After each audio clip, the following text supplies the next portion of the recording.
Rwy Edwards ydw i, 37 oed, i byw ar ffarm Groesasgwrn, bwys Llangyndeyrn.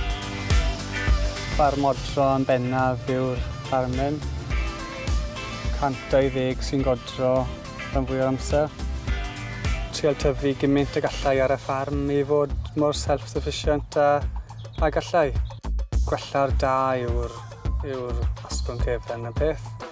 Bod nhw'n godro mwy ac yn iachach. Ar y ffarm fi yn wraig Nerys a phedwar o fois Dafydd, Siôn o Waenardian. Mae diddordeb ganddyn nhw gyd, ond mae lan iddyn nhw beth maen nhw am ei wneud.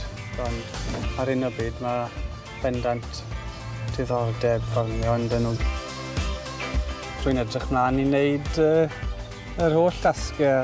Fydd yn challenge a rwy'n siŵr byddai'n llawer mwy'n anodd na beth maen nhw wastad i weld adre. Gobeithio gael fi hwyl o reit ar ni.